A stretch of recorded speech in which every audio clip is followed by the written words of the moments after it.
Hey everyone, Amanda here, and today we're going to talk a little bit more about this term that kind of gets thrown around, sometimes all willy-nilly, like it's the easiest thing in the world, but it's actually, there's so much more to it. It's a lot more complex and I think nuanced than we give credit.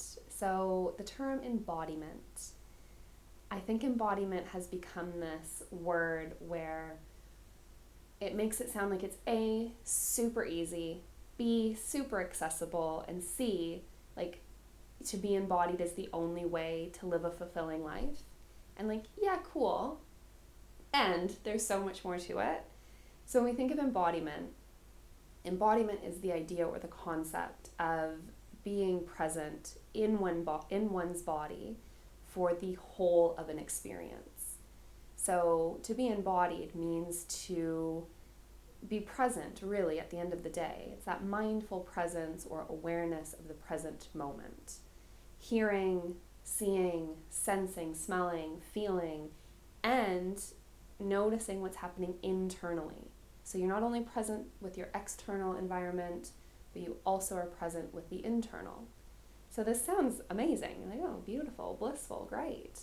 But we also have to understand that when or to be embodied also brings the flip side of the coin. So it doesn't only ask you to be present when you're feeling blissful and happy and joyful and content. Embodiment is also present in moments of heartbreak and grief and despair.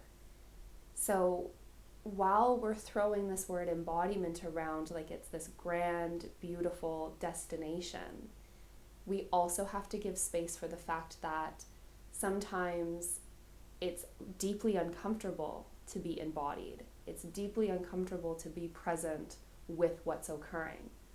And I would argue that there's times where it's not safe to be embodied, which is why our nervous system has evolved ways to disembody, ways to dissociate, to separate or step out of one's body. So when people experience, like let's think about the stress or trauma spectrum, if you're experiencing something stressful or have experienced something traumatic, one of the coping mechanisms, a very incredible coping mechanism, is to dissociate, so that it's almost the nervous system saying, I don't want you to experience this thing. We can't fight it. We can't flee from it. So let's step out so that you're not experiencing the full gravity of what this situation is. And that's incredible. It's incredible that we have this mechanism of safety. And if that stems from something that's deeply disturbing or distressing, something deeply stressful or traumatic, then over time, that dissociation or that disembodiment can become a maladaptive coping mechanism, something that's not really useful in the times where it's happening. So we have to explore both sides of this coin. Disembodiment is something so powerful in so many different ways. And even in our day-to-day life, there's moments where we naturally dissociate, where we naturally step out of presence. And that's okay. That's fine. And that's actually normal and healthy. Our brain can only handle so much input, so much information coming in, that it then has to process, make sense of, and integrate. So it makes sense that there's different things that it filters out, or if it gets to the point of overwhelm or just too much too soon or too much for a prolonged amount of time, we can get into that zoning out or that spacing out space. And this is our adaptive tool.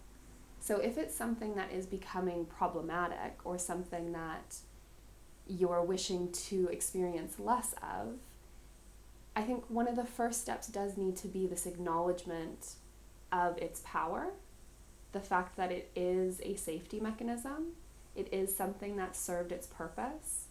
At whatever time in life, it did its job and it got you through that thing.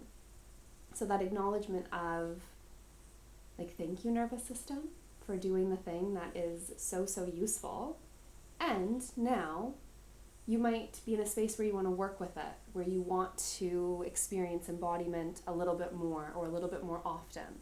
And that's great. Perfect. And it's also noticing the times where maybe to step out of presence is a better experience for you. So reading a book that takes you out of the present moment, that might be exactly what your nervous system needs in that time. You might be in a space of self-soothing and allowing your nervous system to reset and take less information in at that time. Great. And if we're thinking about moving back into a space of embodiment or navigating between the two of them, it's also holding space for to be embodied in the positive also means to be embodied in the quote-unquote negative or the more uncomfortable emotions or experiences.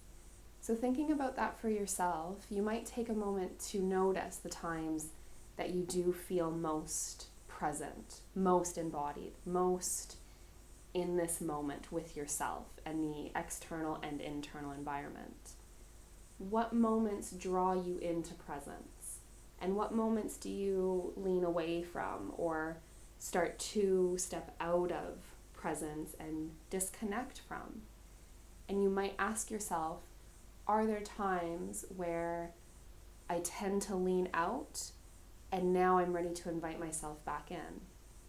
And it might simply be like baby steps of noticing, okay, this thing is really annoying me and I am just going to go read a book to disconnect from it.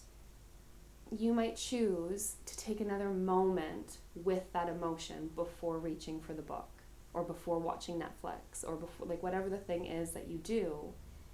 You might choose to take another moment and say, okay, let me sit with this anger a moment longer. Where does it reside in my body? What does it feel like? And is there anything that I need to learn from this anger? Is there something that's coming up that I need to pay attention to? And if it starts to become too much, that's your cue to say, okay, yep, I leaned in and now I need to step back. And over time, you might notice that you have a bigger tolerance, like that window of tolerance might expand, and you might lean into it for a little bit longer, but it's that intuition and trusting, okay, and now I've had enough, and now I can step out. And this isn't something that is always accessible. Like, you'll notice the times where you're like, nah, I'm not even gonna go there. I need to step out. There's gonna be times of curiosity where you lean in. And I think it's really important to have people that you can talk to about it, support networks that you might have, be it professionals, be it friends that do have the capacity to hear you and listen. And you might talk about, okay, I notice when I'm angry and I sit with it, this is what comes up for me. And you might actually start to get curious about it and kind of turn into a little bit of a researcher with yourself, like a little scientist, to be like, oh, okay, what is this emotion? What is sadness? What comes up for me when I'm really frustrated or irritated? Where does something happen in my body? Do my muscles tighten? Does my stomach go into knots? That's the essence of embodiment in discomfort, is the being able to notice, like, okay, my heart rate has changed. My breathing has shifted. So it's starting to kind of bring these together, but it has to be done with safety. Because if we remember, one definition that's brought forward of trauma is too much too soon. So we do run the risk sometimes of, re-traumatizing one's nervous system, by trying to dive into an experience when the nervous system isn't ready for it. So your journey is uniquely your own. And that's where it can be so complex, I think, and so nuanced of like, okay, should I lean in right now? Should I stay back? Only you know the answer to that. And that's where I think a support network or different tools and techniques are so useful, because you can start to build that tolerance over time, and over time start to choose and decide for yourself, is this a moment to lean in and get curious, or is this a moment to come back to safety and come back to the resources, the tools and techniques that I need, and maybe I'll come back to that emotion later. So I hope this is helpful. I know it can be a confusing one because this word is thrown around like it's such a beautiful, amazing, blissful experience, and there's so much more in it. It can be beautiful and content and joyful, and it's that creating space for everything else in between. So if you have any questions or any other insights, anything that you've noticed for embodiment, disembodiment, dissociation, anything on that, drop it in the comments, send me a message. I love chatting about this stuff, and if there's anything else that you want to hear about, I'm here for it. So take care, go slow, go steady.